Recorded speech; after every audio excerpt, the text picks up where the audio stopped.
जुलाई 2023 इस डेट को मार्क कर लो, क्योंकि इसी दिन दोपहर के 2:35 PM को इसरो अपने सतीश धवन स्पेस सेंटर से चंद्रयान 3 मिशन को लॉन्च करने वाला है। और इस बार इंटरेस्टिंगली उनका मेन गोल ही सॉफ्ट लैंडिंग करना होने वाला है, जो चंद्रयान 2 के वक्त उन्होंने कोशिश किया था, मगर मिशन अनफॉर्चुनेटली फेल हो गया। सिंपली स्पीकिंग, इस करंट मिशन पर वो ऐसे कंट्रोल तरीके से चांद पर लैंड करने की कोशिश करेगा जिससे उसके लैंडर को कोई डैमेज ना हो। और अगर इसरो इस मिशन को सक्सेसफुली एग्जीक्यूट कर पाता है और चंद्रयान 3 लैंडर के जरिए चांद के साउथ पोल की जांच जल्द से जल्द शुरू हो जाती है, तो भारत वो पहला देश बन सकता है जो उस डेटा से पृथ्वी के जन्म की रियल स्टोरी प्रैक्टिकली प्रूव करके दिखा पाएगा। सो अब सवाल ये आता है कि ये सब चंद्रयान 3 आखिर कैसे करेगा। उसके पास ऐसे कौन से सेंसर्स लगे हुए हैं और ये सेंसर्स मिशन के कोर ऑब्जेक्टिव्स के अलावा और क्या क्या कर सकते हैं। वेल, इन्हीं सभी सवालों के जवाब हम आज इस वीडियो में देने वाले हैं। फिलहाल के लिए बस इतना समझ लो कि चंद्रयान 3 का ये मिशन सिर्फ इंटरेस्टिंग ही नहीं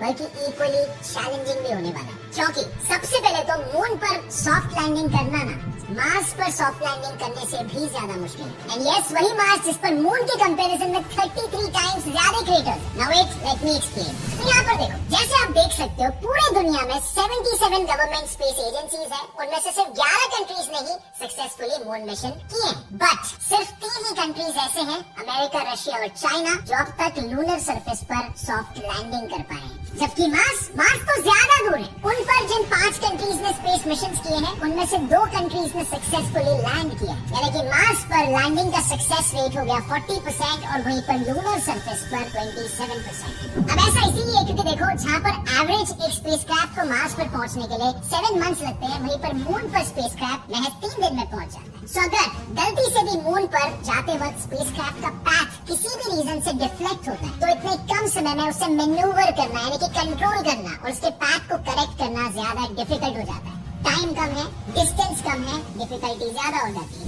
और इससे भी ज्यादा दिक्कत तब आती है जब स्पेसक्राफ्ट को कैलकुलेटेड टाइम फ्रेम में लैंड नहीं कराया जाता। बेसिकली स्पेसक्राफ्ट के स्पीड के बेसिस पर स्पेसक्राफ्ट लैंडिंग का टाइम एस्टिमेट किया जाता है। मतलब सपोज अगर स्पेसक्राफ्ट की स्पीड 20,000 किलोमीटर पर आवर है, तो उसे मून पर लैंड करने के लिए सिर्फ 15 से 30 मिनट का विंडो मिलता है। अदरवाइज उस स्पेसक्राफ्ट का खेल खत्म, यानी कि स्पेसक्राफ्ट का पाथ चेंज करो या ना करो, वो क्रैश होने ही वाला है। ऊपर से सिर्फ यहीं पर सॉफ्ट लैंडिंग की मुसीबत खत्म नहीं होती, क्योंकि अगर सपोज इस टाइम फ्रेम में टचडाउन स्टार्ट भी कर दिया, बाकी चीजें ही जो कि लैंडर्स में प्रॉब्लम क्रिएट करेगी, जैसे कि उस लैंडिंग साइट का लोकल एटमॉस्फेयर। देखो, जैसे कि हम सब जानते हैं कि मार्स पर एटमॉस्फेयर है जो कि फ्रिक्शन पैदा करके लैंडर की स्पीड स्लो कर देता है, और इसीलिए मार्स पर लैंडिंग के लिए थ्रस्टर के साथ साथ पैराशूट्स भी यूज किए जा सकते हैं। पर मून पर ऐसा कोई एटमॉस्फेयर ना होने की वजह से पूरा का पूरा लोड थ्रस्टर्स पर आ जाता है, और यही थ्रस्टर्स लैंडिंग में प्रॉब्लम क्रिएट करते हैं, क्योंकि ये एक्स्ट्रा पावरफुल थ्रस्टर्स जैसे ही लूनर सरफेस पर लैंड करने की कोशिश करते हैं, उनसे मून की लूज सॉइल का उड़कर डेलिकेट सेंसर्स में एंटर होने का खतरा बढ़ जाता है, जो कि मिशन पर पानी फेर सकता है। अब इन दिक्कतों के ऊपर पिछली बार चंद्रयान 2 को लैंड जहाँ पर कराना था, वो एरिया था मून का साउथ पोल। अब मून के साउथ पोल पर ना स्पेसिफिकली पूरे मून के कंपैरिजन में ज्यादा क्रेटर्स, वैलीज और माउंटेन्स हैं। सो लैंडिंग के लिए एक स्वीट स्पॉट टारगेट करना और फिर एक्यूरेटली उसी स्वीट स्पॉट पर लैंडर को अर्थ से कंट्रोल करके लैंड कराना, ये अपने आप में ये काफी डिफिकल्ट काम है। इसके अलावा मून के साउथ पोल पर लैंड करते वक्त टेम्परेचर ड्रास्टिकली फ्लक्चुएट होता है, क्योंकि मून को अपने एक रोटेशन कंप्लीट करने के लिए लगभग 28 डेज लगते हैं, जिससे 2 हफ्तों तक सन को फेस किए हुए साइड का टेम्परेचर 120 डिग्री सेल्सियस तक पहुंच जाता है, और वहीं पर दूसरे साइड का टेम्परेचर -230 डिग्री सेल्सियस तक रहता है। और साउथ पोल इन दोनों रीजन्स का जंक्शन है। अब अगर गलती से भी लैंडर साउथ पोल पर अचानक से लैंड हुआ, तो टेम्परेचर डिफरेंस की वजह से एक थर्मल शॉक जनरेट हो सकता है, और अगर थर्मल शॉक जनरेट हुआ तो लैंडर की हालत बिल्कुल इस ग्लास की तरह हो जाएगी। इसमें जैसे आप देख सकते हो, गर्म पानी डालते ही ग्लास चटक गया, बस वैसे ही लैंडर के पुर्जे भी आसानी से टूट जाएंगे। बट चलो अब इन सभी प्रॉब्लम्स को टैकल करते हुए let's say ISRO lunar south pole पर अपना लैंडर लैंड भी कराता है, फिर भी उसके साथ कम्युनिकेशन टूटने का खतरा तो रहता ही है। तो देखो, आप आपको शायद पता नहीं होगा, पर चांद के सदर्न पोल पर ऑलमोस्ट 24/7 अंधेरा ही रहता है। जब दिन भी होता है तो सिर्फ होराइजन पर ही सन दिखाई देता है, जिसकी वजह से क्रेटर्स और माउंटेन्स के पीछे छुपे कुछ एरियाज ने तो मून के फॉर्मेशन से लेकर अब तक सन देखा ही नहीं है। अब ऐसे में लैंडर के सोलर पैनल्स कैसे काम करेंगे? बस इन्हीं सब रीजंस, यानी कि लैंडिंग साइट डिटेक्ट करने के लिए इनफ समय न मिलना, डस्ट से सेंसर्स खराब होना, लूनर साउथ पोल के हार्श टेम्परेचर और सरफेस की मार और कम्युनिकेशन इश्यूज, इनकी वजह से कई बार लूनर सॉफ्ट लैंडिंग्स फेल हो जाते हैं। अब चंद्रयान 3 में इन प्रॉब्लम्स को हैंडल करने के लिए इसरो ने एक ऐसी यूनिक स्ट्रेटेजी का इस्तेमाल किया है कि अब की बार सॉफ्ट लैंडिंग में प्रॉब्लम्स आने के चांसेस ना के बराबर है। उन्होंने सॉफ्ट लैंडिंग की डिफिकल्टी को सॉल्व करने के लिए चंद्रयान 3 के लैंडर के लिए लकीली एक ऐसा स्पॉट ढूंढ निकाला है जहां ना क्रेटर्स और माउंटेन से भरा अनइवन सरफेस है और ना ही ड्रास्टिकली अनइवन टेम्परेचर्स। ऑल्सो जब 14 जुलाई को चंद्रयान 3 लॉन्च होगा तब वो सबसे पहले 5 बार अर्थ के चक्कर काटते हुए अपना ऑर्बिट रेस करेगा, सो दैट वो एक ऑप्टिमल स्पीड तक पहुंच जाए। इससे होगा ये कि वो मून की तरफ किसी स्लिंग शॉट की तरह उड़ जाएगा, जिससे चंद्रयान 3 मिशन के इनिशियल फेज में ज्यादा फ्यूल यूज नहीं होगा और यही फ्यूल लैंडिंग के वक्त इस्तेमाल किया जा सकेगा। इसके बाद जब लैंडिंग का समय आएगा तब भी इसरो ने एक यूनिक प्लान सोचा हुआ है। इसरो ट्रेडिशनल तरीके से डायरेक्टली लूनर सरफेस पर लैंड नहीं करवाएगा, क्योंकि एज आई सेड अर्लियर इससे थ्रस्टर्स बहुत ज्यादा धूल उड़ा सकते हैं और उससे सेंसर्स खराब हो सकते हैं। सो इंस्टेड चंद्रयान 3 अपनी स्पीड को लैंडिंग से पहले ड्रास्टिकली घटाने और साथ ही लैंडिंग साइट को एक बार फिर से प्रॉपर्ली इंस्पेक्ट करने के लिए मून के अराउंड ऑर्बिट रिड्यूसिंग चक्कर काटेगा। यानी ऑल इन ऑल सिर्फ इन 2 स्टेप्स यानी कि ऑर्बिटल मैन्यूवर्स और परफेक्ट लैंडिंग स्पॉट से चंद्रयान 3 सॉफ्ट लैंडिंग फेलियर्स के पहले 3 रीजंस को टैकल कर सकेगा। इसके बाद रही बात 4th रीजन की, विच इज कम्युनिकेशन इश्यूज, तो उसके लिए चंद्रयान 3 चांद की सतह पर जांच अपने रोवर से करने वाला है, अपने लैंडर से नहीं। और इंस्टेड वो अपने लैंडर को धूप में खड़ा रखकर उससे रोवर और पृथ्वी के बीच सिग्नल्स रिले करवाने वाला है। इसे थोड़ा और आसानी से समझने के लिए आइए सबसे पहले चंद्रयान 3 के आर्किटेक्चर को समझते हैं। देखो, अगर हम चंद्रयान 3 और उसके प्रीडिसेसर चंद्रयान 2 के आर्किटेक्चर को कंपेयर करें तो हम देख सकते हैं कि इसके डिजाइन में कोई मेजर डिफरेंस नहीं है। इसमें भी 2 मॉड्यूल्स है, प्रोपल्शन मॉड्यूल और लैंडर मॉड्यूल, जिनका एवरेज वेट एक टाटा हैरियर या ऐसे किसी एसयूवी जितना है और कुल मिला के पूरे स्पेसक्राफ्ट का वेट कुछ 3900 किलो है, यानी कि एक हाथी जितना। बस सिर्फ फर्क इतना है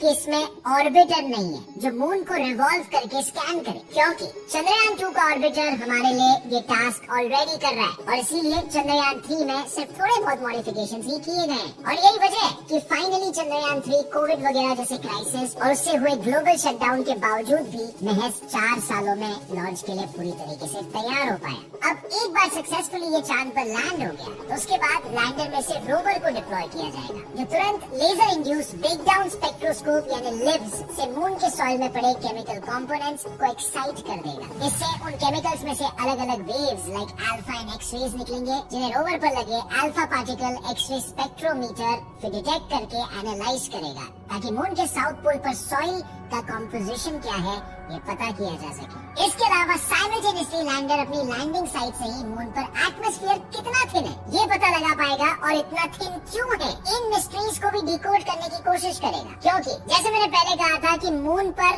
ना के बराबर एटमॉस्फेयर है। पहले तो लोगों को लगता था कि मून में एटमॉस्फेयर है ही नहीं, लेकिन रीसेंट स्टडी में मालूम पड़ा कि मून के 10 किलोमीटर ऑल्टीट्यूड तक एक बहुत ही थिन आयनोस्फीयर या सिंपली चार्ज पार्टिकल से भरा एक हल्का सा एटमॉस्फेयर का लेयर है और जिसके एग्जिस्ट करने का एक्यूरेट रीजन अब तक किसी को नहीं मालूम। तो चंद्रयान 3 का लैंडर बेसिकली अपने रैम्भा और चेस्ट इन सेंसर्स की मदद से मून के आयनोस्फीयर के हीट कंडक्शन प्रॉपर्टीज और तापमान के बारे में हमें प्रिसाइज डेटा देगा। इसके अलावा मून पर अर्थक्वेक्स डिटेक्ट करने के लिए लैंडर पर इंस्ट्रूमेंट फॉर लूनर साइस्मिक एक्टिविटी यानी इल्सा डिटेक्टर फिट किया गया है और लैंडमूर प्रोब यानी एलपी भी लगाया गया है, जो सन से आती हुई प्लाज्मा वेव्स को डिटेक्ट कर पाएगा। यानी इन शॉर्ट मून का एटमॉस्फेयर पूरी तरह से सूरज के पावरफुल रेडिएशंस का नतीजा है या फिर चांद के केमिकल कंपोनेंट्स का। इसका एक एग्जैक्ट आंसर हमारा चंद्रयान 3 पता लगा सकता है। लेकिन ये तो हुई सिर्फ लैंडर और रोवर की बात। इसरो ने प्रोपल्शन मॉड्यूल को भी 2 in 1 के जैसे इस्तेमाल किया है। फर्स्टली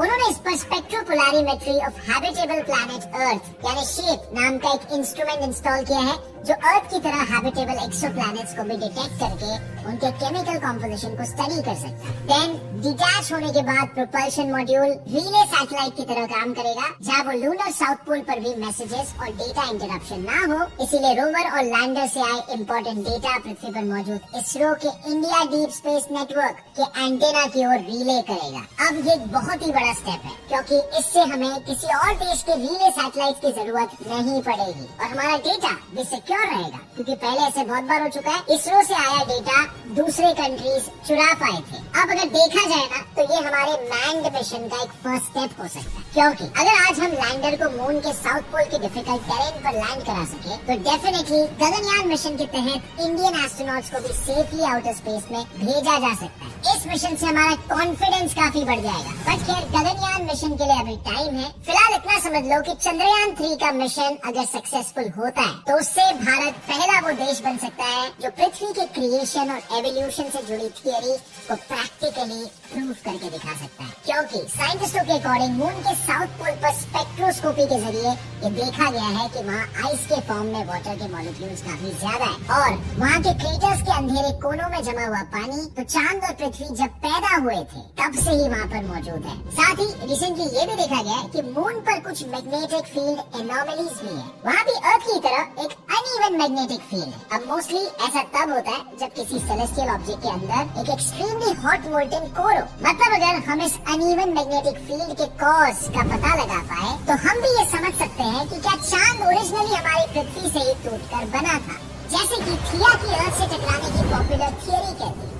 ऑल इन ऑल, अगर चंद्रयान 3 चांद पर मौजूद पानी और वहाँ की मैग्नेटिक फील्ड इन दोनों चीजों की डिटेल इंफॉर्मेशन निकाल पाया, तो उससे पृथ्वी के इतिहास की कई पहेलियां सुलझ जा सकती हैं। और सबसे मजेदार बात ये होगी कि हमारा देश इसे सुलझाने वालों में से सबसे पहला देश होगा। बस फ्रेंड्स, प्रॉब्लम यहाँ पर यही है कि हम हमेशा की तरह इसमें लेट ना हो जाए, क्योंकि जैसे आप लोग को ऑलरेडी पता है, नासा 1958 में एस्टैब्लिश हुआ था और फिर भी सिर्फ 11 सालों में ही वो इंसानों को चांद पर पहुंचा चुका था, जबकि लगभग उसी समय में बना हमारा इसरो अपने टाइट बजट के चलते आज तक ये अचीव नहीं कर पाया। अगर इसरो के पास भी टाइट बजट होता, तो हमारे एस्ट्रोनॉट्स भी चांद पर पहुंच चुके होते और शायद हमने और भी काबिल मिशंस को अंजाम दिया होता।